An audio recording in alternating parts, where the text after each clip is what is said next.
नमस्कार, स्वागत है आप सभी का हमारे खास कार्यक्रम खबर में दम है में मैं रविंद्र सिंह आपके साथ। सप्ताह के अंत में हम आपके लिए इस प्रोग्राम में लाते हैं वो तमाम खबरें जो पूरे सप्ताह चर्चा का विषय बनी रहती हैं। सबसे पहले बात करेंगे सचिन पायलट की पदयात्रा की। भ्रष्टाचार के खिलाफ 125 किलोमीटर की पदयात्रा कर रहे सचिन पायलट को लेकर अब कांग्रेस के अंदर ही सियासी वार और पलटवार भी तेज हो गए हैं। वहीं बात होगी चुनावी साल की भी, क्योंकि राजस्थान में चुनाव का आरंभ है और कर्नाटक के बाद अब देश की सियासी नजर राजस्थान पर टिकी और पीएम मोदी ने इसका शंखनाद कर दिया। और उदयपुर में जमीन कन्वर्जन के नाम पर कैसे बड़ा भ्रष्टाचार का खुलासा हुआ, बात इसकी भी होगी। साथ ही आपको दलाल से बातचीत का पूरा ब्यौरा भी देंगे कि कैसे ये पूरी डील हुआ करती थी, और राजस्थान की नई लेडी डॉन का भी खुलासा करेंगे। उसके निशाने पर अब कौन है बताएंगे आपको, तो बने रहेगा हमारे साथ। शुरू करते हैं खबर में दम है।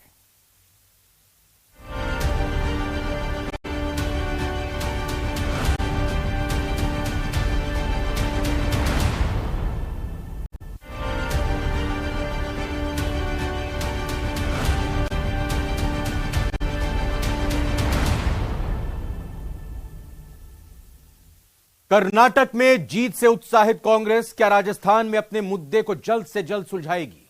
अब नजर इसी बात पर टिकी है क्योंकि जल्द ही राजस्थान में चुनाव का बिगुल बजने वाला है। लेकिन पार्टी के दिग्गज नेता सचिन पायलट भ्रष्टाचार के मुद्दे को लेकर पदयात्रा कर रहे हैं। जन संघर्ष पदयात्रा, और यह अहम पड़ाव पर है। लेकिन कहना मुश्किल है कि पायलट का अगला कदम क्या होगा।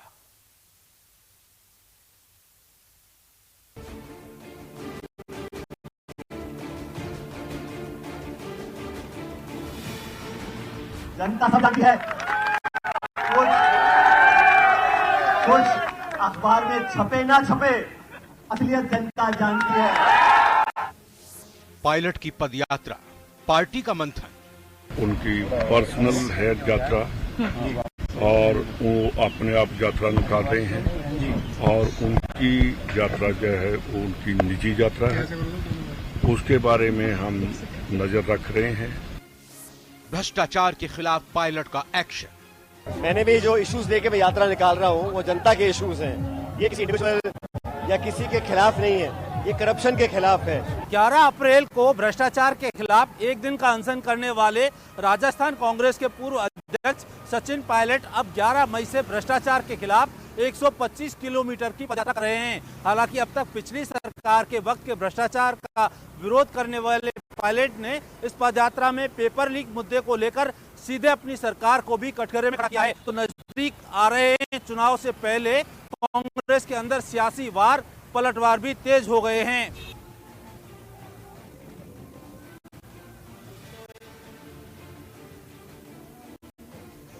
लोकतंत्र में सबको साथ लेके चलता वही कामयाब होता है। कामयाब वही होता है जो सबको साथ लेके चलता है, और जो अपनी बात करता है, पराई की बात करता है, गुटबाजी पैदा करता है, वो कभी कामयाब नहीं हो सकता जिंदगी के अंदर। सचिन पायलट यदि करप्शन के इशू पर पदयात्रा कर रहे हैं तो करप्शन के इशू पे पदयात्रा करना कोई गुनाह नहीं है। अजमेर से शुरू हुई सचिन पायलट की पदयात्रा अब जयपुर प्रवेश कर चुकी है। नजरें टिकी हैं पार्टी के मंथन पर। शुक्रवार को दिल्ली में प्रदेश प्रभारी की अहम बैठक के बाद रिपोर्ट कांग्रेस अध्यक्ष को सौंपने की अटकलें हैं। उनकी यात्रा जो है वो उनकी निजी यात्रा है, उसके बारे में हम नजर रख रहे हैं।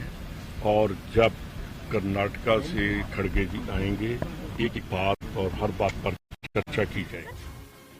पदयात्रा को लेकर जहां पार्टी किसी खास नतीजे पर पहुंचती नहीं दिख रही है, लेकिन सचिन पायलट को पदयात्रा को लेकर कोई भ्रम नहीं है।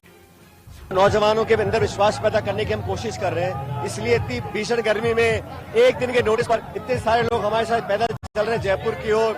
ये अपने आप में बहुत बड़ा संतोष देने वाली बात है। लेकिन मैं मानता हूं कि लोकतंत्र में, प्रजातंत्र में जनता की आवाज सुनना, जनता की आवाज बनना, यही उद्देश्य होना चाहिए। हालांकि जब 11 मई से कांग्रेस के पूर्व अध्यक्ष सचिन पायलट ने भ्रष्टाचार के खिलाफ पदयात्रा शुरू की थी, तब उन्होंने युवा से जुड़े सबसे बड़े मुद्दे यानी पेपर लीक को जोर शोर से उठाया। हालांकि पार्टी इसे निजी यात्रा करार दे रही है। मैंने राजस्थान भर में जाके आवाज उठाई थी और मुझे कहा गया कि पेपर लीक में ना तो कोई अधिकारी इन्वॉल्व है, ना कोई नेता इन्वॉल्व है। अरे जांच पूरी हुई नहीं, कोई कैसे कह सकता है कि कोई अधिकारी नेता इन्वॉल्व नहीं है? आज एक अधिकारी पकड़ा गया, जेल में है। किसी भी सूरत में संगठन की यात्रा वही होती है जिसमें हाथ का निशान होता है, खड़गे साहब की फोटो होती है, राहुल गांधी जी की फोटो होती है, सोनिया गांधी जी की फोटो होती है और कांग्रेस संगठन एआईसीसी या पीसीसी कोई कार्यक्रम देता है। ये उनकी व्यक्तिगत यात्रा है, कांग्रेस संगठन की यात्रा नहीं है। पायलट की पदयात्रा को लेकर कांग्रेस में जो भी खींचतान हो, लेकिन बीजेपी के लिए इससे अच्छा कुछ नहीं हो सकता। उनके पूर्व पीसीसी अध्यक्ष जब वो खुद ही इस बात पर जो है मजबूर होकर के और वो पैदल यात्रा करने के लिए, अपने बात को सुनाने के लिए, गूंगी बहरी सरकार को जगाने के लिए अगर वो यात्रा करने के लिए मजबूर हो जाते हैं, मुझे लगता है कि सब कुछ ऐसा स्पष्ट हो जाता है जैसा आईने में दिखाई देता है। सचिन जी, आप यात्रा लेकर निकल रहे हो अपनी सरकार के कारनामों को लेकर के। आप इसी सरकार ने, आज हम बार बार इस बात को कह रहे हैं कि सीबीआई से जांच कराई जाए। एक नहीं 19 पेपर लीक हुए और सीधे जो रीट को उन्होंने कहा था रीटोत्सव होगा, वो हिंदुस्तान का सबसे बड़ा चीटोत्सव बन गया। हमने कहा कि इसके मुख्यमंत्री के ऑफिस तक सीधे तार जा रहे हैं। सीबीआई से जांच होनी चाहिए, तभी दूध का दूध पानी का होगा। सचिन पायलट की जनसंघर्ष यात्रा इस बात की द्योतक है कि पूर्ण रूप से भ्रष्टाचार के आखंड में डूबी हुई सरकार, जिस सरकार ने जनहित के काम नहीं किए, सिर्फ अपने सरकार को बचाने के लिए, उन विधायकों का समर्थन हासिल करने के लिए जो विधायक नैतिक अनैतिक काम हमेशा सरकार के ऊपर दबाव डाल के कराते रहे, और अब उन विधायकों के कामों को जनता भी जान चुकी है।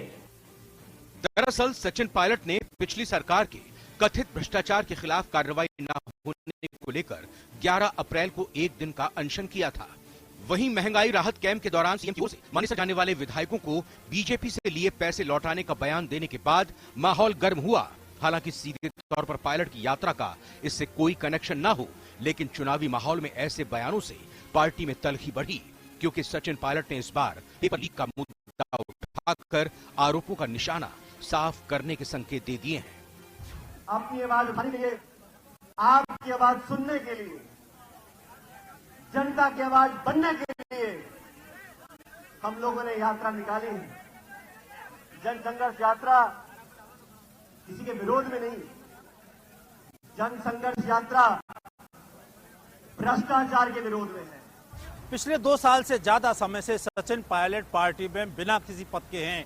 अपने पर हुए तमाम सियासी बयानबाजी के बाद भी बगैर किसी उकसावे के सचिन पायलट सदे अंदाज में अपने कदम उठा रहे हैं और धीरे धीरे अपने पत्ते खोल रहे हैं। 15 मई को जयपुर में पदयात्रा के खत्म होने के बाद उनका अगला कदम क्या होगा, इस पर सभी की नजर है। वहीं अटकल इस बात की भी है कि 11 जून को अपने पिता राजेश पायलट की पुण्यतिथि के मौके पर क्या सचिन पायलट कोई बड़ा कार्यक्रम कर सियासी संदेश साफ करेंगे या अभी थोड़ा और इंतजार करेंगे।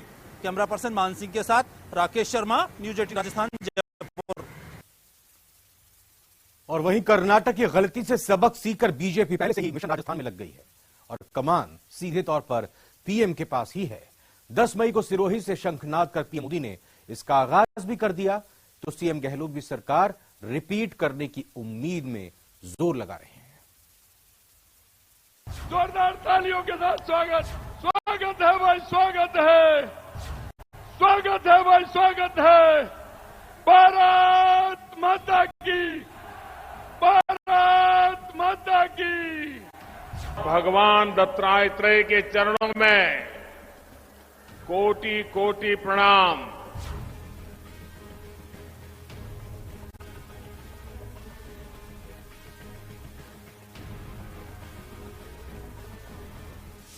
सिरोही से 23 का शंखनाद। आदिवासी समाज का सबसे अधिक अहित हुआ है। आदिवासी समाज ने तो बरसों तक कांग्रेस पर भरोसा किया, लेकिन क्या मिला? सिर्फ अभाव। 8 महीने में राजस्थान संग 5वां संवाद। मेरा सौभाग्य है कि एक सेवक के रूप में बार बार आपके दर्शन का अवसर मिलता है और आपसे किए हुए वादे को भला मैं कैसे भूल सकता हूं। साथ साथ और खिलाफ वाली सियासत, जनता के हित के बजाय यहां कुर्सी लूटने और कुर्सी बचाने का ही खेल चल रहा है। कर्नाटक के बाद देश की सियासी नजर राजस्थान पर टिकी है, क्योंकि कर्नाटक में चुनाव खत्म होते ही पीएम ने राजस्थान का रुख किया और अपने उस वादे को निभाने के साथ जो उन्होंने 30 सितंबर 2022 को सिरोही की जनता से किया था, 10 मई को जब कर्नाटक ने सरकार के लिए वोट कर रहा था, तो पीएम मोदी ने राजस्थान के आबू रोड में राजस्थान विधानसभा चुनाव के लिए शंखनाद कर दिया। आज मैं कहना चाहता हूं, सही विकास के लिए वोट बैंक बनने की गलती मत कीजिए। अच्छा होगा कि आप कर्तव्यनिष्ठ वोटर बने। भेड़िए की चाल चल करके वोट बैंक में जुड़ सकते हैं, लेकिन शेर की चाल चलनी है ना, तो वोट बैंक का हिस्सा मत बनिए, वोटर बनिए, सीना तान के वोटर बनिए, वोट बैंक मत बनिए।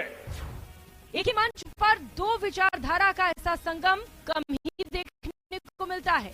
जब एक ही मंच पर प्रधानमंत्री नरेंद्र मोदी और राजस्थान के मुख्यमंत्री अशोक गहलोत पहुंचे, तो पहले माहौल काफी खुशनुमा रहा।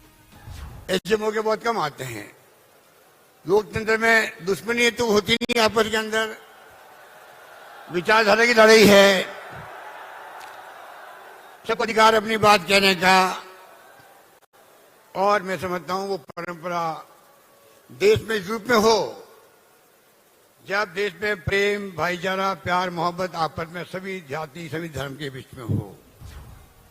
सिरोही में जब पीएम मोदी 2018 के नुकसान की भरपाई के लिए जनता से रूबरू हुए, तो 2018 के चुनाव के विजेता और राज्य के मौजूदा मुख्यमंत्री अशोक गहलोत भी उसी मंच पर अपने 4.5 साल की उपलब्धि का बखान कर सरकार रिपीट करने की जुगत ढूंढ रहे थे। वो जमाना था राजस्थान भर में बहुत सूखा पड़ते थे। अब जल जीवन मिशन जो केंद्र सरकार की योजना है, आधी भागीदारी राजस्थान सरकार की है, वो हम आगे बढ़ा रहे हैं। हम चाहेंगे धीरे धीरे कम से कम पीने का पानी लोगों को मिले, उसमें मैं समझता हूं कि आपकी भूमिका बहुत बड़ी होगी। जब माहौल सियासी हुआ तो फिर अपने हितों की बात शुरू कर दी। सीएम अशोक गहलोत ने एक बार फिर ईआरसीपी से पानी लेने का मुद्दा उठाया और संकेतों में उन पर अपने वादों से मुकरने का आरोप लगा दिया, तो जवाब पीएम ने अपने अंदाज में दिया।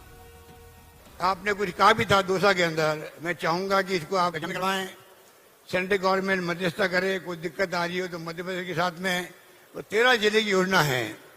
आपने जिक्र किया था 2 बार पिछले चुनाव में, जयपुर और टोंक के अंदर, जयपुर अजमेर के अंदर। मैं चाहूंगा कि उसी भावना के साथ में आप इसको आगे बढ़ाएं। हमारे देश में कुछ लोग ऐसी विकृत विचारधारा के शिकार हो चुके हैं,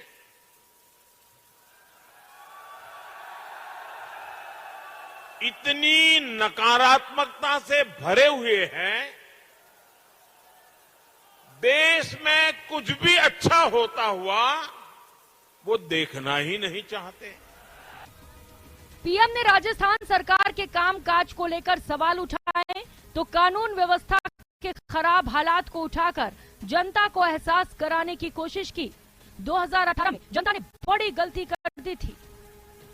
आज कांग्रेस शासन में राजस्थान में कानून और व्यवस्था पूरी तरह तबाह हो चुकी है।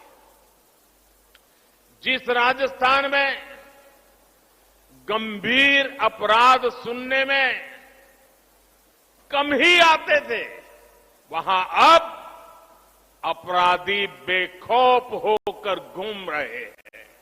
राजस्थान की कांग्रेस सरकार ने जयपुर बम धमाके के केस में कमजोर पैरवी की। इसके कारण धमाकों के आरोपी छूट गए। वहीं पीएम ने राजस्थान कांग्रेस की खींचतान को लेकर भी निशाना साधा। ये कैसी सरकार है जहां मुख्यमंत्री को अपने ही विधायकों पर भरोसा नहीं है। ये कैसी सरकार है जहां विधायकों को अपने सीएम पर भी भरोसा नहीं है। सरकार के भीतर सब एक दूसरे को अपमानित करने की होड़ लगाए बैठे हैं। दरअसल बीजेपी के लिए राजस्थान बेहद अहम है। नए प्रदेश अध्यक्ष सीपी जोशी के पदभार ग्रहण के बाद पीएम का ये दौरा बीजेपी कार्यकर्ताओं को उत्साह बढ़ाने वाला और चुनावी मोड में आ चुकी पार्टी के लिए किसी संजीवनी से कम नहीं रहा। आपको बता दें कि नरेंद्र मोदी पिछले 8 महीने में 5वीं बार राजस्थान के दौरे पर आए, जिससे उनकी अहमियत को समझा जा सकता है। राजनीतिक जानकारों के मुताबिक मेवाड़ और सिरोही में कार्यक्रम के जरिए करीब 27 विधानसभा सीटों तक चुनावी संदेश दिया। पीएम के इस हालिया दौरे से मेवाड़ क्षेत्र के उदयपुर, राजसमंद तो गोडवाट के जालोर, पाली और सिरोही तक के लोगों से संवाद किया गया। इन 5 जिलों में विधानसभा की 27 सीटें आती हैं और इनमें से 19 सीटें पिछले चुनाव में भी बीजेपी के हिस्से में आई थीं। इसी जगह पर 30 सितंबर 2022 को पीएम नरेंद्र मोदी एक जनसभा को संबोधित करने वाले थे, लेकिन देरी हो जाने के कारण वो ये जनसभा नहीं कर सके। फिर पीएम मोदी ने 1 नवंबर 2022 को बांसवाड़ा में जनसभा की थी, जिसमें बांसवाड़ा और डूंगरपुर की 9 विधानसभा सीटों के लोगों से संवाद किया था। इस साल पीएम मोदी 28 जनवरी को मालासीरी डुंगरी पहुंचे थे। गुर्जरों के आराध्य भगवान श्री देवनारायण की जन्मस्थली पर पीएम नरेंद्र मोदी ने जनसभा की थी। माना जाता है कि इसके जरिए पीएम ने अजमेर और भीलवाड़ा जिलों की 15 विधानसभा सीट की जनता से संवाद किया। 12 फरवरी को पीएम का दौसा का दौरा रहा। पीएम नरेंद्र मोदी ने दौसा में दिल्ली मुंबई एक्सप्रेसवे के पहले हिस्से का उद्घाटन करके पूर्वी राजस्थान को साधा। इसके जरिए दौसा, टोंक, अलवर, सवाई माधोपुर, करौली, जयपुर, भरतपुर और धौलपुर तक को संदेश दिया गया। इन 8 जिलों की 58 सीटों तक पीएम का संदेश पहुंचा। दरअसल 25 में से 24 लोकसभा सीट बीजेपी की झोली में डालने वाले राजस्थान से बीजेपी के लगाव को समझना मुश्किल नहीं है, लेकिन साल 2018 के विधानसभा चुनाव में लगे झटके के बाद बीजेपी फुफुकार कदम उठाती दिख रही है। पीएम मोदी की लोकप्रियता को भुनाते हुए बीजेपी कांग्रेस से उसका सबसे मजबूत और सुरक्षित किला छीनने की जुगत लगा रही है, क्योंकि बीजेपी को भी अंदाजा है कि यहाँ उसका सामना राजनीति के माहिर खिलाड़ी अशोक गहलोत से है। बात अब उदयपुर की करेंगे, जहां जमीन कन्वर्जन के नाम पर सबसे बड़े भ्रष्टाचार का खुलासा हुआ है। यह भ्रष्टाचार कितना बड़ा है और इसमें कितने लोग शामिल हैं, इसकी लगातार जांच की जा रही है। लेकिन भ्रष्टाचार के खुलासे के बाद यूआईटी में हड़कंप मच गया है। यह आखिर कैसे हुआ और इसमें कौन कौन शामिल हैं, इसका आज हम खुलासा करने जा रहे हैं। साथ ही आपको दलाल से बातचीत का भी पूरा ब्यौरा देंगे। इस खास रिपोर्ट में देखिए।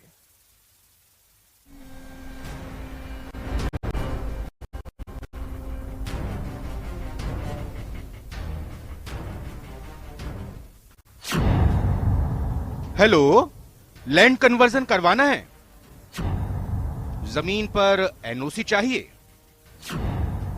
तो 25 लाख का इंतजाम कर लो। 10 लाख एडवांस चाहिए, काम हो जाएगा, क्योंकि हर तरफ कुंजीलाल हैं।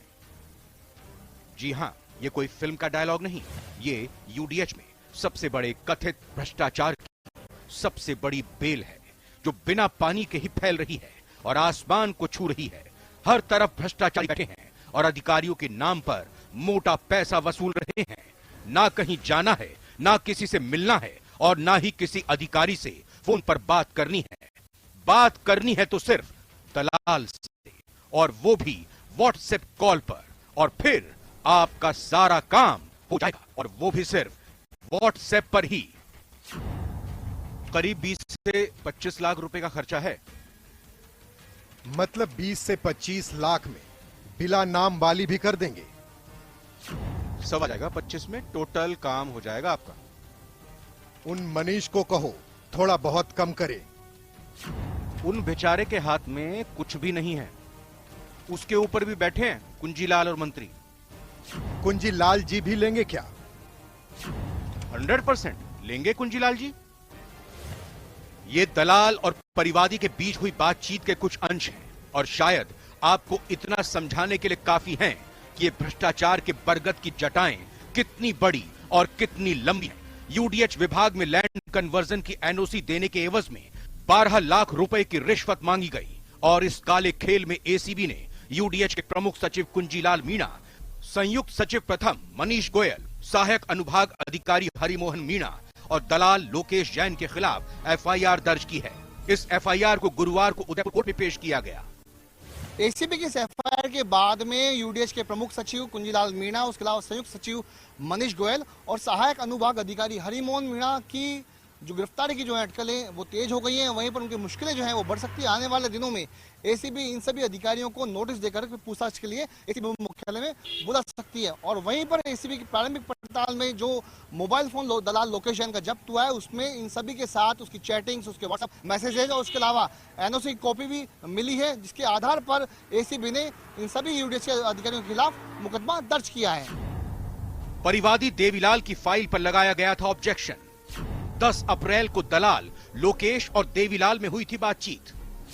12 अप्रैल को उदयपुर में दलाल से परिवादी ने की थी मुलाकात। उदयपुर यूआईटी में एएओ लक्ष्मण गुर्जर के ऑफिस में हुई थी बात। संयुक्त सचिव मनीष गोयल के नाम पर दलाल ने मांगी घूस। यूडीएच से एनओसी दिलाने के लिए मांगी 25 लाख की रिश्वत। दलाल लोकेश ने परिवादी से 10 लाख रुपए एडवांस मांगे थे। उदयपुर के रहने वाले डॉक्टर देवीलाल चौधरी ने 21 अप्रैल को एसीबी में शिकायत दर्ज करवाई थी, जिसमें बताया गया था कि उनकी 90(1) के तहत लैंड कन्वर्जन की एनओसी जारी करवाने के एवज में यूडीएच के अतिरिक्त मुख्य सचिव और संयुक्त सचिव के नाम पर दलाल लोकेश जैन 12 लाख रुपए की रिश्वत मांगकर परेशान कर रहा है। आईजी सवाई सिंह गोदला के निर्देशन में एसीबी के स्पेशल यूनिट के एडिशनल एसपी पुष्पर सिंह राठौड़ के नेतृत्व में शिकायत का सत्यापन किया गया। इसके बाद 8 मई को डीएसपी मांगेलाल चौधरी और इंस्पेक्टर सुभाष मिल की टीम ने उदयपुर में लोकेश जैन को 12 लाख की रिश्वत के साथ गिरफ्तार कर लिया। इस रकम में 5 लाख के असली और 7 लाख रुपए के डमी नोट रखे गए थे। पूछताछ में लोकेश ने जयपुर में यूडीएच के सचिव स्तर के अफसरों को घूस पहुंचाने की बात भी कही। हालांकि लोकेश ने मौके पर वॉइस सैंपल लेने से इनकार कर दिया। प्रमुख सचिव कुंजीलाल और संयुक्त सचिव मनीष गोयल समेत 4 के खिलाफ एफआईआर। दलाल लोकेश जैन ने कहा, मंत्री के यहां से हरी झंडी मिलने में आ रही है दिक्कत। परिवादी के सामने दलाल ने किया था संयुक्त सचिव मनीष गोयल को व्हाट्सएप कॉल। दलाल लोकेश ने कहा, कुंजीलाल और मनीष गोयल से तुरंत करवा देगा काम। एनओसी कॉपी परिवादी को व्हाट्सएप पर भेजने पर देने थे 12 लाख रुपए। पुलिस ने दलाल लोकेश जैन का आईफोन जब्त कर लिया है, जिससे कई अहम सुराग मिले हैं। दलाल के आईफोन से कई खुलासे, आईएएस कुंजीलाल मीणा, आरएएस मनीष गोयल से व्हाट्सएप कॉल, सहायक अनुभाग अधिकारी हरिमोहन परिवादी से व्हाट्सएप कॉल, अन्य आरोपियों के बीच चैटिंग, मैसेज और कॉलिंग के मिले सबूत, दलाल लोकेश के मोबाइल में एनओसी की कॉपी और अन्य दस्तावेज। सभी दस्तावेज यूडीएच के अफसरों और कार्मिकों की तरफ से भेजे गए। परिवादी ने यूडीएच के प्रमुख सचिव कुंजीलाल से कथित तौर पर मुलाकात की। कुंजीलाल ने पत्र की कॉपी पर मार्क करके संयुक्त सचिव को देने को कहा और परिवादी को कथित तौर पर कुंजीलाल ने ऑब्जेक्शन हटाने की बात भी कही थी। एसीबी आरोपी से गहनता से पूछताछ कर रही है कि यूडीएच की भूमिका इस केस में क्या रही और ये जानने की कोशिश भी कर रही है कि दलाल जैन ने पैसे लेने के लिए खुद ही एसीएस के नाम का उपयोग किया या फिर जानबूझकर ऐसा कहा।